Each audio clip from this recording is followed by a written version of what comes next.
할렐루야, 할렐루야. 우리 시간 힘차게 박수하시면서 우리 하나님 앞에 찬양하도록 하겠습니다. 박수하면서 찬양합니다. 너 근심 걱정 마도, 너 근심 걱정 마도, 어려운 일 당해도 걱정 말아라. 주 너를 지키리. 위험한 일 당해도, 슬픈 일이 와도 걱정 말아라. 주 너를 지키리. 늘 지켜주시리. 주님의 사랑 속에 거하라. 그의 평화 속에 유하라. 그분의 영혼 속에 자유하라. 주 지키리. 주님의 사랑 속에 거하라. 그의 평화 속에 유하라. 그분의 영혼 속에 자유하라. 주 지키리. 다시 고백합니다. 너 근심 걱정 와도, 어려운 일 당해도 걱정 말아라. 주 너를 지키리. 위험한 일 당해도, 슬픈 일이 와도 걱정 말아라. 주 너를 지키리. 늘 지켜주시리. 주님의 사랑 속에 거하라. 그의 평화 속에 유하라. 그분의 영혼 속에 자유하라. 주 지키리. 주님의 사랑 속에 거하라. 그의 평화 속에 유하라. 그분의 영혼 속에 자유하라. 주 지키리. 주님의 사랑 속에 거하라. 그의 평화 속에 유하라. 그분의 영혼 속에 자유하라. 주 지키리.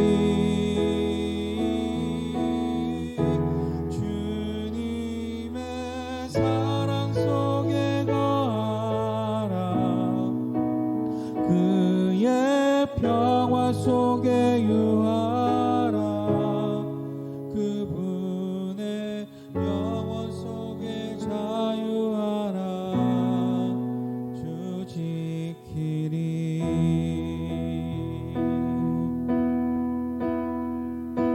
마음을 다해 고백합니다. 아버지,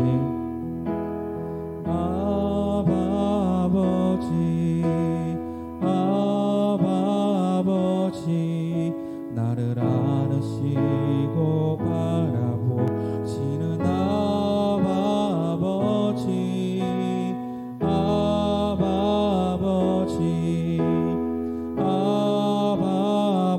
아버지, 나를 도우시고 힘주시는 아버지.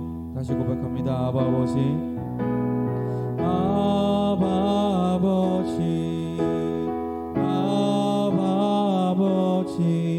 나를 안으시고 바라보시는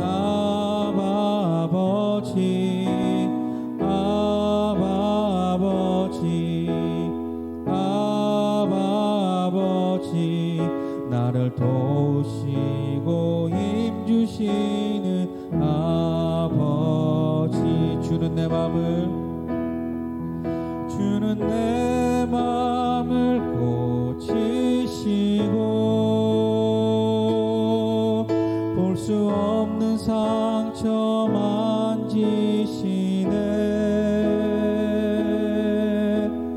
나를 아시고 나를 이해하시네. 내 영혼 높게 세우시네. 주는 내 마음을 고치시고 볼 수 없는 상처 만지시네. 나를 아시고 나를 이해하시네. 내 영혼 새롭게 세우시네.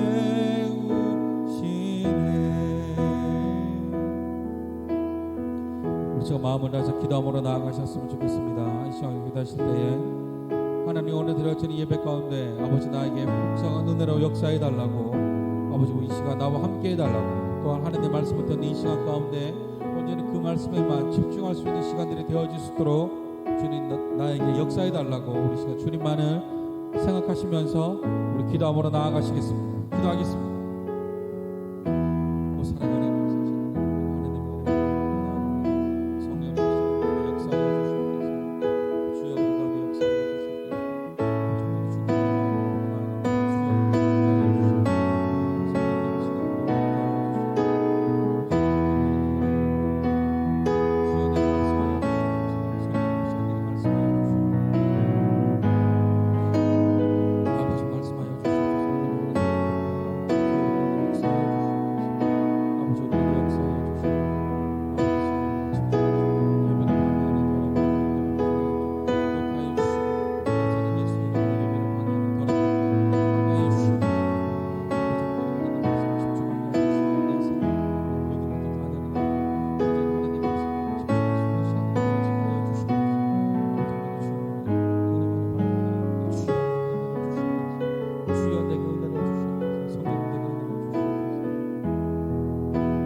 사랑과 은혜가 풍성하신 하나님, 아버지 우리가 이 시간 하나님의 말씀을 듣기 위해 이 자리에 나왔습니다.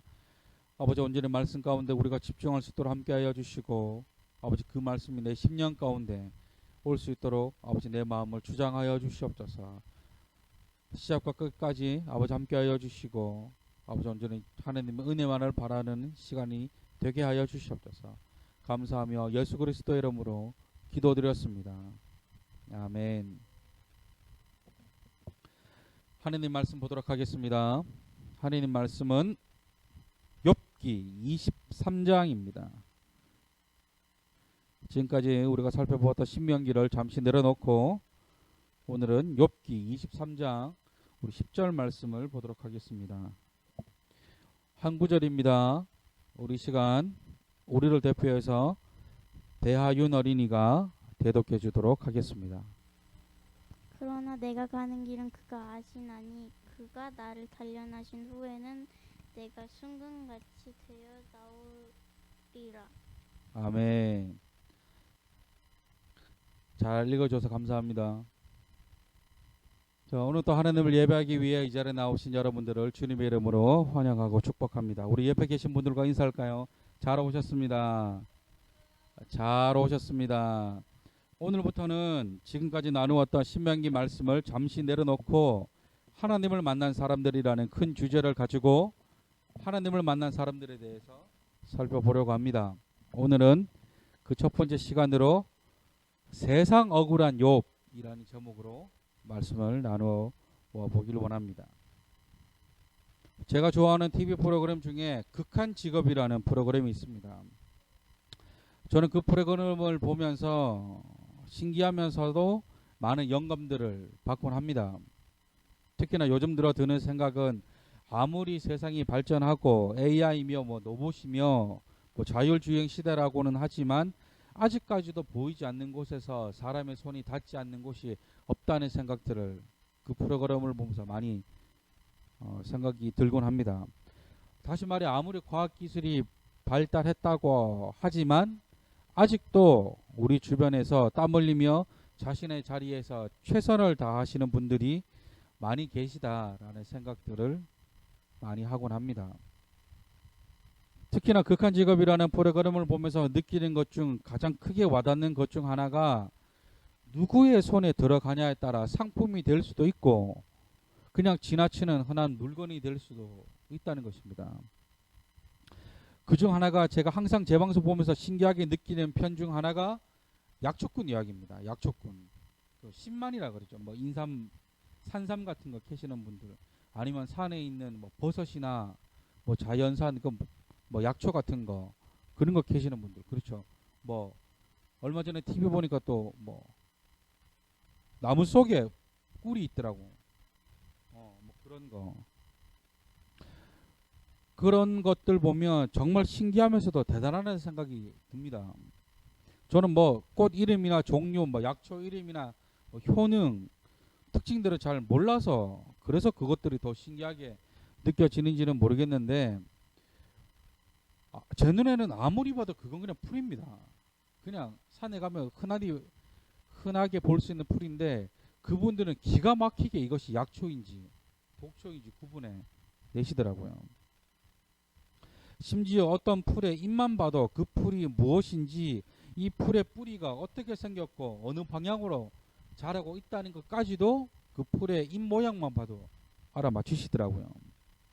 그것이 노하우가 아닐까 싶기도 합니다. 그리고 재방송하는 프로그램 중에 신기한 것은 광산입니다. 광산. 제 눈에는 다 똑같이 보이는 돌이고 밥인데 그분들 손에만 들어가면 작품이 돼서 나옵니다. 어떤 것들은 바닥재로, 어떤 것들은 장식품으로, 또 어떤 것은 또 다른 용도로 말 그대로 탈바꿈하고 나오더라는 거죠.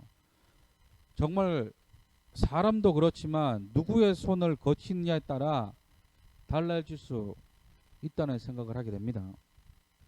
똑같은 세막대기이지만 그것을 자로 만들면 몇천 원밖에 안 하고 바늘로 만들면 몇백 원밖에 안 합니다. 그러나 그것을 정밀하게 가공하면 수백만 원짜리 부품이 될 수도 있고 아주 중요한 부속품이 될 수도 있다는 것이죠. 오늘 말씀에 등장하는 이 욥을 보면 항상 저는 이 극한 직업이라는 프로그램이 항상 생각이 납니다. 반대로 그 극한 직업이라는 프로그램을 볼 때마다 저는 성경 인물 가운데 이 욥이라는 사람이 자꾸만 떠오릅니다. 아시겠지만 이 욥이라는 인물은 세상 억울하면서도 세상 이렇게까지 부유한 사람도 없었을 만큼 하나님께서 많은 복을 주었던 사람입니다. 이 욥이라는 인물에 대해 알아보자면 먼저 그의 이름은 원한다라는 뜻을 가지고 있습니다. 그리고 그는 에돔 지방 사람이면서 족장시대 인물이라 추정합니다. 이 족장시대가 뭐냐면 아브라함, 이삭, 야곱 이 시대를 족장시대라 그럽니다.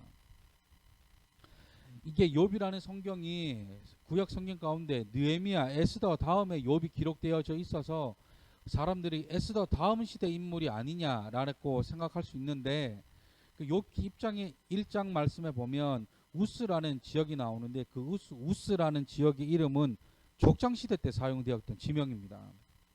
그 사람들이 에스더 다음 시대에 욥이 살았다고 생각하는데 아니죠. 족장시대 때 인물로 많은 사람들이 추정하고 있습니다.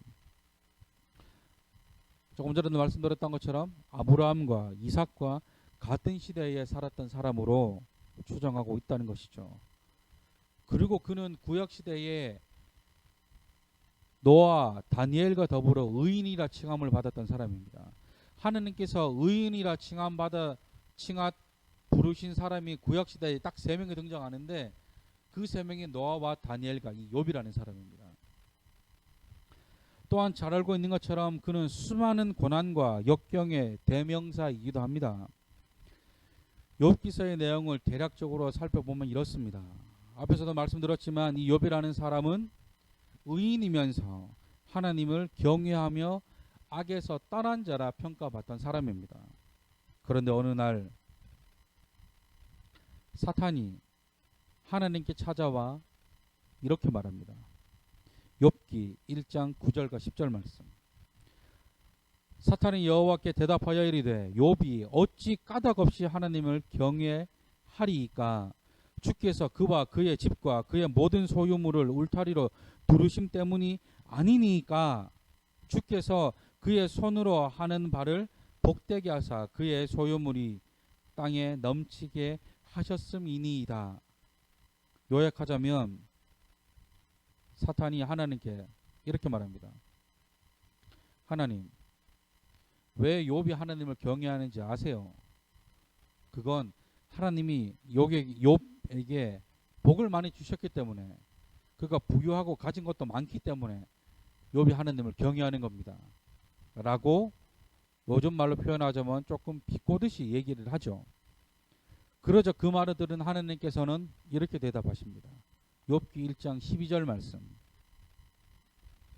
여호와께서 사탄에게 이르시되 내가 그의 소유물을 다 내 손에 맡기노라. 다만 그의 몸에는 내 손을 대지 말지니라. 사탄이 곧 여호와 앞에서 물러가니라. 뭐라 하셨습니까? 하나님께서 사탄에게 욥의 모든 소유를 너에게 맡기겠다. 다만 그의 목숨만은 건들지 말라고 하십니다. 다시 말해 네가 한번 욥을 시험해 보라는 것이죠. 그러자 사단이 신이 났는지 정말 사정없이 욥을 공격합니다. 가장 먼저 욥의 소유물을 가져가기 시작하는데 그 첫 번째는 욥의 자녀들을 가져갑니다. 어느 날 욥이 사는 곳에 큰 바람이 붑니다. 그래서 그 바람으로 인해 집이 무너지는데 그 무너진 집 안에 청년들이 모여 있었습니다. 그 청년들이 딱 한 명을 남겨두고 다 죽어버립니다. 그런데 그 청년들 사이에 욥의 자녀들이 있었던 것이죠. 본격적으로 사단의 시험이 시작하는 겁니다. 그런데 놀라운 것은 이 일에 대해 욥이 이렇게 고백합니다. 욥기 1장 21절. 이르되 내가 모태에서 알몸보라 나와 싸운즉 또한 알몸이 그리로 돌아가올지라. 주신 이도 여호와시여 거두신 이도 여호와이시니 여호와의 이름이 찬송을 받으실지니라 지이다 하고. 이런 상황 가운데서도 욥은 하나님을 버리지 아니하고 오히려 하나님의 이름을 찬송합니다. 이에 대해 성경에서 욥을 이렇게 평가합니다. 그 다음 절인 1장 22절 말씀. 이 모든 일에 욥이 범죄하지 아니하고 하나님을 향하여 원망하지 아니하니라. 그에게는 많은 자녀가 있었습니다. 저도 세 자녀를 키우고 있지만 하나만 잃어도 세상 무너질 것과 같이 아프고 감당하기 힘든 시련이 찾아올 텐데 그는 하나가 아니라 모든 자녀를 한순간에 잃어버립니다. 그럼에도 그는 범죄하거나 하나님을 원망하지 않습니다. 그런데 더 마음이 아픈 것은 고난이 여기서 끝나지 않습니다. 욥기 2장에 가서는 다시 한번 사탄과 하나님의 대화가 나옵니다. 사탄이 하나님께 이렇게 말하죠. 가죽으로 가죽을 바꾸듯이 사람이 자기 목숨을 구하는 일에는 어떤 것이든지 다 내어놓을 것입니다. 그러니 이제는 하나님께서 그를 병들게 해보십시오. 그러면 그가 똑바로 하나님을 쳐다보고 하나님을 저주할 겁니다. 라고 말합니다. 이번에도 하나님은 사단에게 욥을 맡기시고 다만 그의 생명만 가져가지 말라고만 하십니다. 그러고는 어떤 일이 벌어집니까? 머리끝에서 발끝까지 온몸에 견딜 수 없을 만큼 종기가 생깁니다. 우리가 여름에 모기 물리면 어때요? 엄청 간지럽죠. 특히 자다가 뭐 발등이나 뭐 발바닥이나 발가락 사이나 이런 데 물리면 기겁합니다. 특히나 저처럼 등 한가운데 이렇게 물리면 긁을 방법도 없어요. 얼마나 간지러운지. 또 산모기 같이 센 모기에 물리면 심하게 부어올라요. 제가 군대에 있을 때 어떤 후임이 풀을 깎다가 이렇게 모기에게 물려서 왔는데 아주 보기 어려울 정도로 심하게 부어오는 겁니다. 그래서 그때부터 밖에 나갈 때마다 목이 깊이제로 거의 뭐 샤워한다고 할 만큼 많이 뿌리고 나갔던 기억이 있습니다. 그런데 욥에게 난 이 종기는 이뤄 말할 수 없을 만큼 심한 것이었습니다. 얼마나 가려웠는지 욥이 깨진 그릇 조각을 가지고 온몸을 긁었다고 말씀합니다. 그리고 이 종기 때문에도 미치겠는데 더 아픈 것은 이 모습을 본 욥의 아내가 그를 저주하면서 욥을 떠납니다. 욥기 2장 9절 말씀. 그의 아내가 그에게 이르되 당신이 그래도 자신의 온전함을 굳게 지키느냐? 하나님을 욕하고 죽으라. 그런데 불행 중 다행이었을까요? 욥의 3명의 친구들이 욥에게 재앙이 왔다는 것을 듣고 욥을 위로하기 위해서 욥에게 옵니다. 힘든 가운데 위로가 되는 소식이죠. 그런데 이 위로도 잠시 3장부터는 욥의 친구들과 욥의 대화가 시작이 됩니다. 처음에는 욥도 사람인지라 자신의 신세를 한탄하죠. 그러자 그의 친구들이 그의 모습을 보고 이렇게 말합니다. 욥기 4장 7절 말씀. 생각해보라. 죄 없이 망한 자가 누구인가? 정직한 자의 끊어짐이 어디 있는가? 무슨 소리입니까? 생각해봐라. 죄 없이 망한 자가 있더냐? 아님 정직한 사람이 갑자기 죽는 일이 있더냐? 다 네가 죄를 범했기 때문에 일어난 일이 아니냐고 욥을 몰아세웁니다. 믿었던 친구들까지 욥을 죄인 취급하는 것이죠. 그러나 욥은 끝까지 자신은 하나님께 죄를 범한 적이 없다 말합니다. 그런데 뭐 사실 욥도 사람인지라 이 상황에 대해 아주 힘들어합니다. 이 시련에 참지 못해 죽기를 바라기도 하고 죽음으로 모든 것을 끝내기를 바라기도 하고 하나님에 대한 서운한 마음을 보이기도 합니다. 또한 이런 말을 한 친구들을 저주하기도 하죠. 이런 상황 가운데 그래도 욥은 자신의 믿음을 지킵니다. 그러면서 한 말이 오늘 본문 말씀인 욥기 23장 10절 말씀입니다. 사실 우리가 욥기 23장 10절 말씀만 떼고 봐도 좋은 말씀이지만 저는 그 다음 구절인 11절 말씀부터 14절까지 말씀을 보는데 마음이 먹먹해지더라고요. 쉬운 성경으로 23장 10절부터 14절까지 말씀을 이렇게 기록합니다. 잘 들어보세요. 쉬운 성경 23장 10절부터 14절까지입니다. 그러나 그분은 내가 가는 길을 아시지. 그분이 나를 시험한 후에는 내가 정금같이 되겠지. 내 발이 그분의 길에 붙어서 그 길을 따라가며 떠나지 않았지. 내가 그분의 명령을 떠나지 않았고 그분의 말씀을 내가 매일 먹는 음식보다 귀하게 여겼어. 그렇지만 그분은 절대 주권자이시니 누가 그를 돌이킬 수 있을까? 그분은 자기 원하시는 일을 모두 하시진 않냐? 그분은 날 위해 계획하신 것을 행하시며 아직도 많은 계획들을 갖고 계실 거야. 그는 끝까지 하나님에 대한 믿음을 내려놓지 않습니다. 심지어 하나님을 원망하지도 않고 오히려 하나님께서 자신을 향한 계획이 있다고 말합니다. 지난주 말씀드렸던 것처럼 신실하신 하나님을 믿는 믿음이라는 것이죠. 보세요.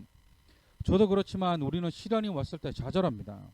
또한 시련이 찾아오면 무너지죠. 누구를 원망하고 또 자기 자신을 한탄하고 비관적인 생각에 사로잡히게 됩니다. 그러나 모든 시련이 다 우리에게 고난을 주는 것은 아닙니다. 그 고난을 통해 우리를 단단하게 만들어 가기도 하고 더 하나님을 의지하고 더 하나님을 신뢰하게 하는 원동력이 되기도 한다는 것이죠. 또한 그 시련들을 통해 우리가 더 성장하기도 하고 더 많은 열매들이 나타나기도 합니다. 한때 많이 사용되었던 격려의 말 가운데 시련은 축복과 함께 온다는 말이 있습니다.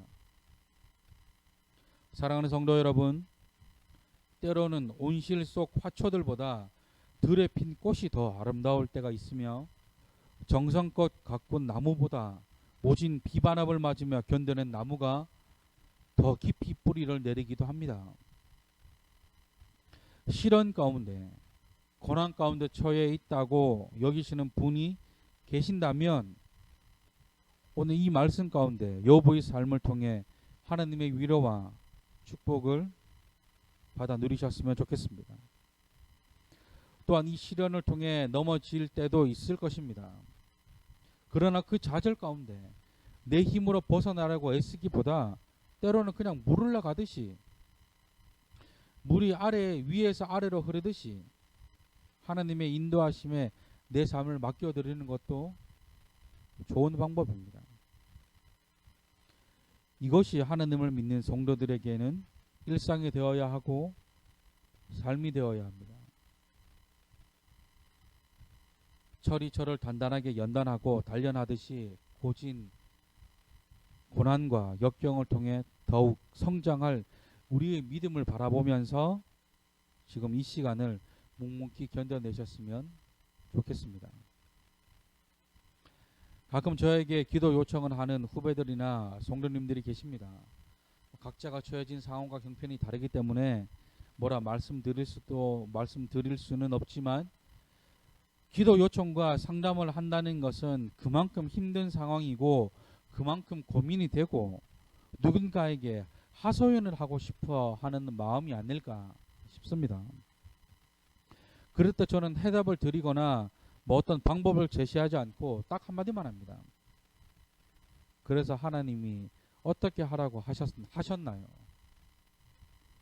성의 없는 대답이 아니라 하나님께 모든 것을 맡겨보라는 것입니다. 그러면 눈에 선명하게 무언가가 드러나지는 않아도 조금씩 하나님께서 지혜를 주실 것이라 믿기 때문에 그렇게 말씀드리는 것이죠. 그리고 대부분의 성도님께서는 이미 자신이 뭘 해야 할지 다 알고 계십니다. 다만 그 생각에 대한 확신을 얻고 싶어 물어보시는 것이죠. 얼마나 불안하고 간절했으면 부족하기 짝이 없는 저 같은 사람에게 자신의 처지와 형편을 말씀하실까? 우리는 욥을 통해 고난을 통해 성장하는 믿음을 배웁니다. 그리고 그 과정을 통해 때로는 위로를 얻기도 하고 때로는 정신이 번쩍 들 만큼 혼이 나기도 합니다. 어쩔 때는 받아들일 수가 없어 화가 나기도 하죠. 그러나 그 모든 과정들이 다 성장을 위한 과정들입니다. 저와 여러분들의 믿음이 성장하려고 하는 하나의 성장통이라는 것이죠. 바라는 것은 시련을 통해 무너진 삶이 아니라 성장하는 저와 여러분들이 되시기를 주님의 이름으로 축원합니다. 결국 욥의 결말이 어떻게 되는지 아십니까? 욥기 마지막 장인 42장 말씀에 끝까지 믿음을 지킨 욥은 저주했던 친구들을 위해 기도합니다. 또한 하나님께서는 욥에게 이전보다 더 많은 물질을 축복을 주시고 다시금 자녀의 축복까지 주십니다. 그리고 그는 병이 들어 죽지 않고 나이가 차서 죽었다라고 말씀합니다. 심지어 손자 4대까지 보았다고 말씀합니다. 말씀을 정리합니다. 욥의 인생만 놓고 봤을 때는 오늘 말씀의 제목처럼 세상 이렇게 억울한 사람이 없습니다. 자신의 죄를 범한 것도 아니고 누구를 해한 것도 아닙니다. 다만 사탄이 욥을 시기해서 하나님과 벌인 내기와도 같은 일 때문에 욥은 자신의 모든 것을 다 잃었습니다. 우리 인생 가운데도 이해할 수 없는 시련이 찾아올 때가 많습니다. 나는 평소와 같이 살아가는데 예고 없이 찾아오는 시련들, 무기력함, 좌절감, 허망함, 패배의식, 초라하게만 느껴지는 내 인생들, 내 뜻대로 흘러가지 않는 내 삶들. 그러나 분명한 것은 그 모든 것들을 통해 하나님은 우리 삶에 또 하나의 간증이 되게 하실 거라 믿습니다. 우리 시간 이 찬양으로 우리의 마음을 하나님께 올려드리셨으면 좋겠습니다. 주가 보이신 생명의 길이라는 찬양입니다. 오늘 이 욥의 고백을 찬양으로 만든 곡이죠. 주가 보이신 생명의 길, 나 주님과 함께 상한 마음 들이며 주님 앞에 나아가리.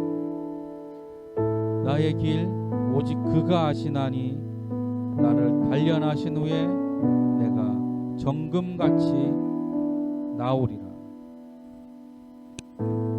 이 욥의 고백이 시련 가운데 빠져있는 저 여러분들의 고백이 되기를 소망하는 마음으로 우리 시간 이 찬양으로 하나님께 나아가셨으면 좋겠습니다.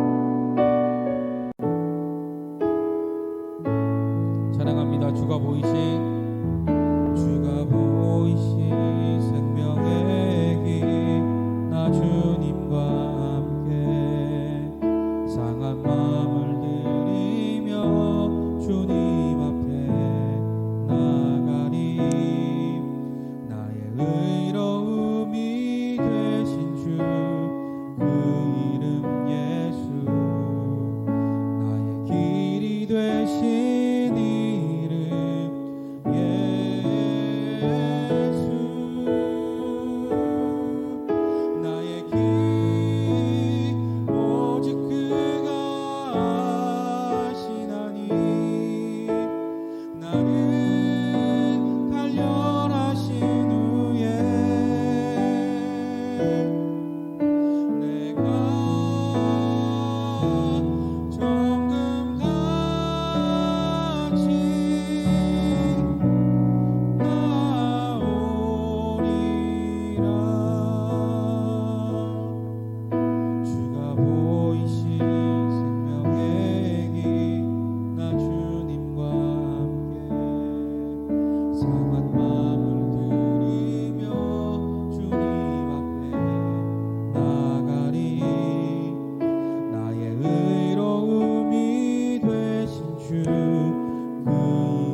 다해서 주님 앞에 기도하며 나아가시겠습니다. 이 시간 기도하실 때 아버지 신앙 가운데 있는 나를 건져 주시옵소서.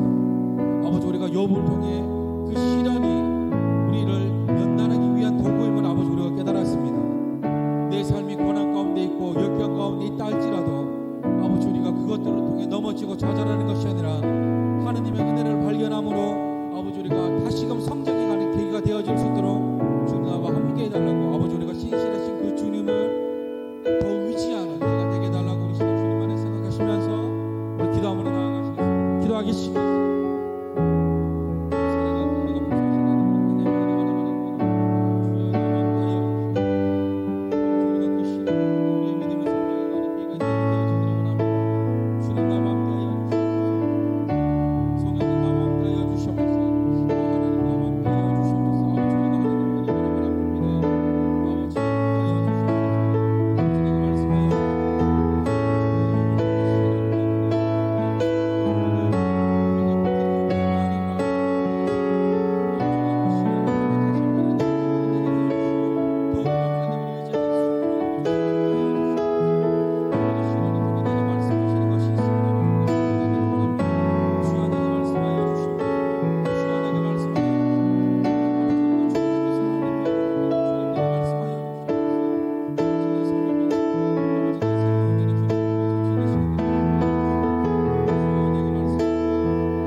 사랑과 은혜가 풍성하신 하나님, 우리에게도 욥과 같은 믿음을 주시옵소서. 시련을 통해 좌절하고 낙심하고 넘어집니다. 그러나 그 시련이 우리를 고난 가운데, 난처함 가운데, 힘든 가운데 몰아세우기 위함이 아니라 그 시련을 통해 우리가 더 성장하기를 원하시는 하나님, 우리가 그 하나님의 마음을 알기를 원합니다. 하나님, 이 시련이 나를 만들어 가시는 하나님의 방법이라면 우리가 더 하나님을 믿고 의지하게 하여 주시옵소서. 이제는 우리 주 예수 그리스도의 무한하신 은혜와 하나님의 한량없는 사랑과 성령님의 감화 감동 내조 역사 교통 충만케 하시는 그 은혜가 시련을 통해 더욱 성장해 나아가기를 원하는 모든 자들 머리 위에 신실하신 하나님을 의지함으로 어떤 시련 가운데서도 하나님을 향한 믿음이 변하지 아니하기를 다짐하는 모든 자들 머리 위에 이제로부터 영원토록 함께 하시기를 간절히 축원하옵나이다.